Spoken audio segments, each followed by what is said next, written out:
کیا کوئی انسان ایسا ہے جو اللہ سے بہتر قانون بنا سکے یا کوئی اس سے بہتر نظام پیش کر سکے؟ ہرگز نہیں۔ جمہوریت میں یہ دھوکہ دیا جاتا ہے کہ اسلام کے اندر بھی تو شورا ہے۔ بے شک اس میں کوئی شک نہیں کہ شورا ضروری ہے۔ ہم انشاءاللہ ایک حدیث بھی سنانے والے ہیں۔ اس سے پہلے ہم جائزہ لیتے ہیں کیا شورا کے اندر وہ چیزیں ہیں جو جمہوریت کے اندر ہیں؟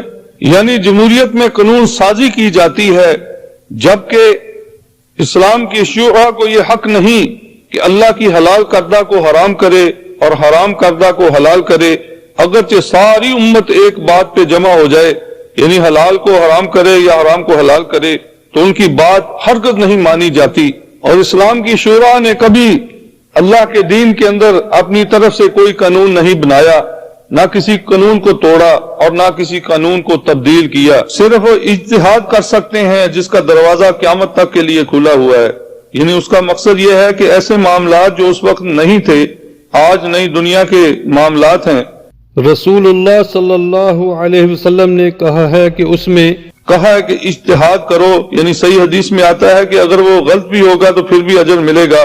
ہاں، کوشش اور نیک نیتی ضروری ہے۔ آپس میں مشورہ کریں، قرآن و سنت میں جو اس کا حل نکلے تو اس کے مطابق وہ فیصلہ کر دیں، اور وہ قرآن اور سنت کی طرح ایک قانون نہیں بن جاتا ہے۔ ہاں، اگر قرآن اور حدیث میں اس کا کوئی اشارہ ہو اور وہ نص قطعی کی طرح ہو جائے تو پھر تو اللہ کا قانون پہلے سے تھا جو قیامت تک رہے گا۔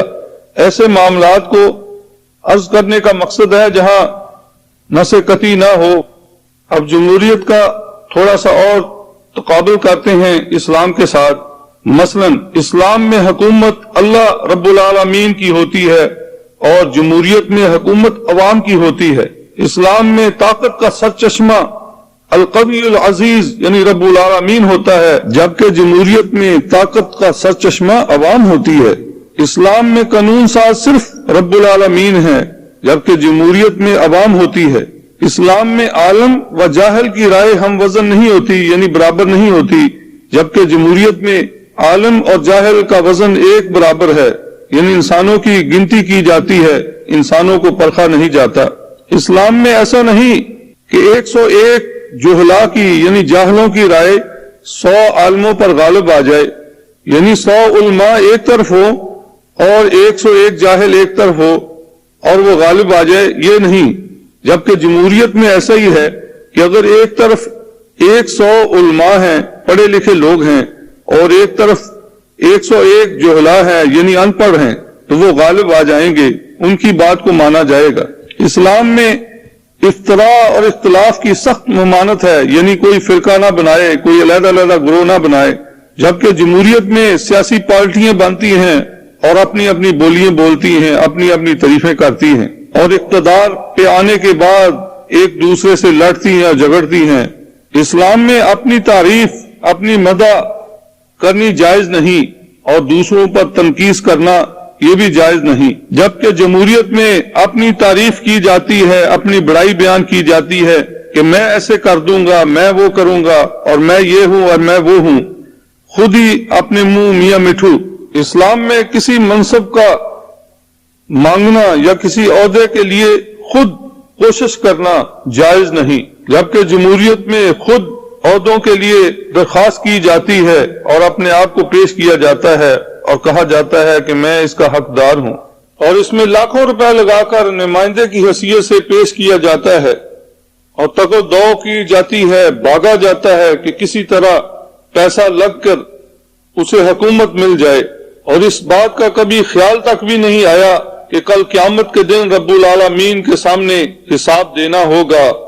صرف ایک خیال ہے کہ جب حکومت سنبھال لینی ہے تو جتنے پیسے لگائے ہیں ان سے دگنے چگنے کمانے ہیں، اور اگر دیکھا جائے تو اس کے اہل بھی نہیں ہوتے کہ وہ حکومت کو سنبھال سکیں۔ اور ادھر معاملہ الٹ ہے کہ وہ کہتے ہیں کہ ابو بکر رضی اللہ تعالیٰ عنہ خلیفہ بنے، یعنی عمر، اور ابو بکر رضی اللہ تعالیٰ عنہ کہتے ہیں تمہارے سامنے یہ دو جوان ہیں، ایک عمر ہے اور ایک ابو عبیدہ بن جراح ہے، ان میں سے جس کو چاہو امیر چن لو، یعنی خلیفہ چن لو۔ اور عمر بن عبدالعزیز رحمۃ اللہ علیہ کو جب چنا گیا ہے تو لوگ مبارکباد دینے آئے اور وہ اپنے حجرے میں بیٹھے رو رہے تھے۔ لوگ حیران اور پریشان ہو گئے کہنے لگے کہ میرے اوپر اتنی بڑی پوری امت کی ذمہ داری ڈال دی جا رہی ہے، کل قیامت کے دن اللہ رب العالمین کو کیا جواب دوں گا؟ یہ تھا ایمان والوں کا حال کہ وہ اس سے دور بھاگتے تھے۔ چنانچہ چند حدیثیں آپ کے سامنے پیش کی جاتی ہیں۔ یہ حدیث بخاری شریف کی ہے جس کو پہلے بیان کیا جاتا ہے، اور اس کا نمبر 6830 ہے۔ کیونکہ یہ حدیث بہت لمبی ہے، ہم کوشش کریں گے مختصر انداز میں اس کو بیان کرنے کے لیے۔ 23 ہجری میں جب عمر رضی اللہ تعالیٰ عنہ حج کو گئے، اور وہ آخری حج تھا، اس حج میں عبداللہ ابن عباس بھی ان کے ساتھ تھے اور عبد الرحمن بن عوف رضی اللہ تعالیٰ عنہ بھی ساتھ تھے۔ مینا میں ٹھہرے ہوئے تھے تو کسی شخص نے یہ کہا، لو قد مات عمر لقد بايعت فلانا، اگر عمر رضی اللہ تعالی عنہ کا انتقال ہو گیا تو میں فلانے آدمی کے ہاتھ میں بیعت کر لوں گا، کیونکہ اللہ کی قسم ابو بکر رضی اللہ تعالی عنہ کی بھی بغیر سوچے سمجھے بیعت اچانک ہو گئی تھی اور پھر وہ مکمل ہو گئی۔ اس پر عمر رضی اللہ تعالی عنہ بہت غصے ہوئے، ناراض ہو گئے اور کہا، انشاءاللہ شام کو جب لوگ سب اکٹھے ہوں گے تو میں لوگوں کو خطاب کروں گا اور انہیں ان لوگوں سے ڈراؤں گا جو زبردستی سے ایسے معاملات میں دخل دیں گے۔ عبد الرحمن بن عوف رضی اللہ تعالیٰ عنہ نے کہا کہ اے امیر المومنین، ایسا نہ کیجئے، کیونکہ حج کے موسم میں سب لوگ ایک جیسے نہیں، یعنی عقل والے نہیں، ہر قسم کے لوگ جمع ہیں، کچھ دیہاتی لوگ ہیں جن کو اتنا علم نہیں، اور مجھے ڈر ہے کہ آپ کوئی بات کریں اور وہ لوگوں کو کچھ اور پہنچائیں اور اس سے انتشار پیدا ہو جائے، اور آپ مدینے میں پہنچنے کا انتظار کریں، کیونکہ وہ ہجرت اور سنت کا مقام ہے، وہاں آپ کو خالص دین سمجھنے والے لوگ اور علم رکھنے والے اصحاب ملیں گے، اور آپ کی باتوں کو وہ یاد رکھ کے صحیح طریقے سے لوگوں کو پہنچائیں گے۔ تو عمر رضی اللہ تعالیٰ نے مان لی بات اور کہا، ہاں انشاءاللہ، اللہ کی قسم میں مدینے میں پہنچ کر سب سے پہلے یہی خطبہ دوں گا۔ مختصر یہ بات کہ جب آپ مدینے میں پہنچ گئے تو سب سے پہلا جو جمعہ تھا، آپ ممبر رسول پر بیٹھے، مؤذن نے اذان دی، پھر آپ کھڑے ہوئے اور اللہ تعالیٰ کی حمد و ثنا کی، پھر فرمایا اما بعد، اور فرمایا آج میں تم سے ایک ایسی بات کہوں گا جس کا کہنا میری تقدیر میں لکھا ہوا تھا، مجھ کو معلوم نہیں، شاید میری یہ گفتگو موت کے قریب آخری گفتگو ہو۔ اس حدیث سے پتہ چلتا ہے گویا کہ ان کو اللہ رب العالمین نے پہلے اشارہ کنایا کر دیا تھا کہ اب موت کا وقت قریب ہے۔ پھر فرمانے لگے، بس جو کوئی اسے سمجھے وہ محفوظ رکھے، اسے چاہیے کہ اس بات کو اس جگہ تک پہنچا دے جہاں تک اس کی سواری اسے لے جا سکتی ہے، اور جسے خوف ہو کہ اس نے بات کو نہیں سمجھا تو اس کے لیے جائز نہیں کہ میری طرف سے ایسی بات کہے، منسوب کرے جو غلط ہو۔ اس کے بعد انہوں نے بہت سی حدیثیں نبی صلی اللہ علیہ وسلم کی لوگوں کو بتائی۔ اس کے بعد کہا کہ مجھے یہ بات پہنچی ہے، تم میں سے کسی نے یوں کہا ہے، واللہ اگر عمر رضی اللہ تعالیٰ کا انتقال ہو گیا تو میں فلانے آدمی کے ہاتھ بیعت کر لوں گا۔ دیکھو تم میں سے کسی کو یہ دھوکہ نہ ہو کہ ابو بکر رضی اللہ تعالی عنہ کی بیعت تو اچانک ہو گئی تھی، پھر وہ چلے گئے، پھر عمر رضی اللہ تعالی عنہ نے ابو بکر رضی اللہ تعالی عنہ کی جو بیعت ہوئی تھی اس کے متعلق تشریح فرمائی تاکہ لوگوں کی غلط فہمی دور ہو جائے۔ بات یہ ہے کہ بے شک ابو بکر رضی اللہ تعالی عنہ کی بیعت اچانک ہو گئی تھی، اور اللہ رب العالمین نے جو اچانک بیعت ہوئی تھی اس کی برائی سے تم کو بچا رکھا ہے، اور تم میں سے کوئی شخص بھی ایسا نہیں جو ابو بکر جیسا متقی اور اللہ سے ڈرنے والا ہو۔ اور تم میں سے کون ہے جس کے لیے دور دور سے لوگ سفر کر کے آئیں؟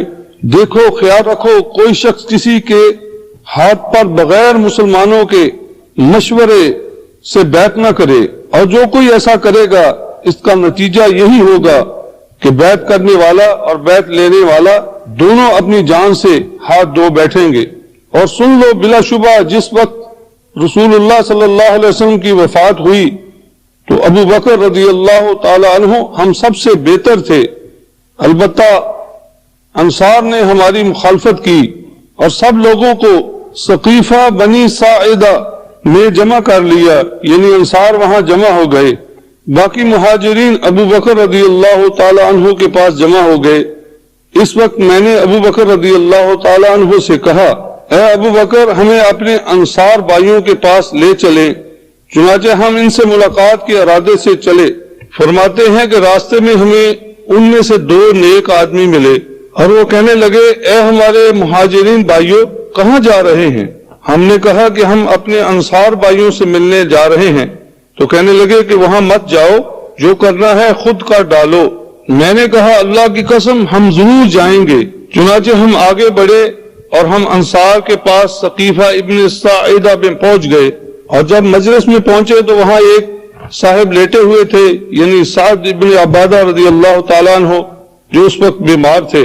میں نے پوچھا انہیں کیا ہو گیا؟ لوگوں نے بتایا کہ ان کو بخار آ رہا ہے۔ ہم تھوڑی دیر بیٹھے تھے کہ ان کے خطیب نے کلمہ شہادت پڑھا اور اللہ تعالیٰ کی اس کے شان کے مطابق تعریف کی، اور پھر کہا اما بعد، اور کہا ہم اللہ کے دین کے مددگار ہیں، یعنی انصار ہیں، اور اسلام کے لشکر ہیں، اور تم اے گروہ مہاجرین کم تعداد میں ہو اور تھوڑی سی تعداد میں قریش سے نکل کر ہمارے پاس آ گئے ہو۔ کیا تم لوگ ہم کو خلافت سے محروم کرو گے اور خود خلیفہ بن بیٹھو گے؟ کبھی نہیں ہو سکتا۔ جب وہ خطبہ پورا کر چکا تو عمر فرماتے ہیں کہ میں بولنا چاہا اور میں نے ایک عمدہ تقریر اپنے ذہن میں ترتیب دے رکھی تھی، اور میری بڑی خواہش تھی کہ ابو بکر رضی اللہ تعالیٰ عنہ کی بات کرنے سے پہلے ہی میں شروع کر دوں، اور ان انصار بھائی کی تقریر سے جو ابو بکر رضی اللہ تعالیٰ عنہ کو غصہ پیدا ہوا ہے اس کو دور کر دوں۔ اور جب میں نے بات کرنی چاہی تو ابو بکر رضی اللہ تعالیٰ عنہ نے کہا ذرا ٹھہرو، اور میں ان کو ناراض نہیں کرنا چاہتا تھا، لہذا عمر رضی اللہ تعالیٰ عنہ ٹھہر گئے۔ آخر ابو بکر رضی اللہ تعالیٰ عنہ نے تقریر شروع کی۔ اللہ کی قسم وہ مجھ سے زیادہ عقل مند اور مجھ سے زیادہ سنجیدہ اور متین تھے۔ میں نے جو تقریر اپنے دل میں سوچی تھی اس میں انہوں نے کوئی بات بھی نہ چھوڑی، فعل بدی وہی کہی بلکہ اسے بھی بہتر کر ڈالی۔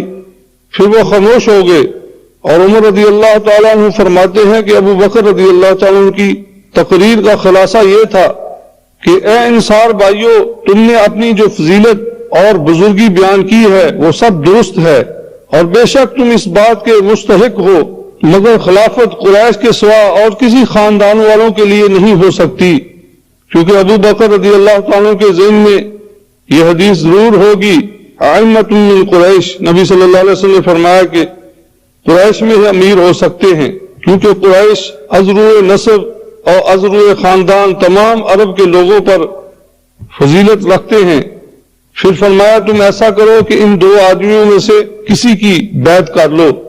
ابو بکر رضی اللہ تعالیٰ نے میرا ہاتھ پکڑا، یعنی عمر رضی اللہ تعالیٰ عنہ کا، اور ابو عبیدہ ابن جراح کا ہاتھ تھاما، اور وہ ہمارے بیچ میں بیٹھے ہوئے تھے، اور اس ساری گفتگو میں صرف یہی ایک بات مجھ سے میرے بارے میں ہوئی۔ عمر رضی اللہ تعالیٰ عنہ فرماتے ہیں اللہ کی قسم اگر میں آگے کر دیا جاتا، یعنی خلیفہ چن لیا جاتا، بالفرض اگر میری گردن کوئی اڑا دیتا تو مجھے اس سے زیادہ پسند تھا کہ مجھے ایسی قوم کا امیر بنایا جاتا جس میں ابو بکر رضی اللہ تعالیٰ عنہ خود موجود ہوں۔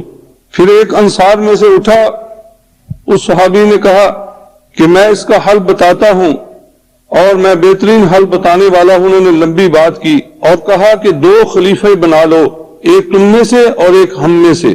تو شور گل ہونے لگا، کچھ کہنے لگے، کچھ کہنے لگے۔ عمر فرماتے ہیں کہ میں ڈر گیا کہیں مسلمانوں میں پھوٹ نہ پڑ جائے۔ فرماتے ہیں کہ آخر میں کہہ اٹھا ابو بکر رضی اللہ تعالیٰ عنہ آپ اپنا ہاتھ بڑھاؤ۔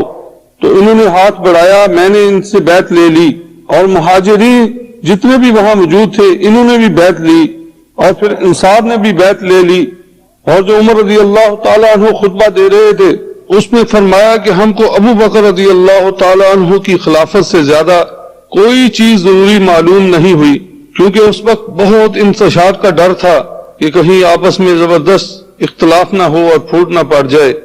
اس کے بعد عمر رضی اللہ تعالیٰ عنہ نے اپنی بات دہرائی، فرمایا فمن باعث رجلا علی غیر مشورۃ من المسلمین، جو شخص غیر مسلمانوں کے مشورے سے کسی آدمی کی بیعت کرے تو دوسرے لوگ بیعت کرنے والے کی پیروی نہ کریں، نہ اس کی جس سے بیعت کی گئی ہو، کیونکہ دونوں اپنی جان گوائیں گے، یعنی ہو سکتا ہے کہ ان کو ختم کر دیا جائے۔ اس حدیث میں آپ غور کریں کہ آپ کو بہت سے سبق ملیں گے۔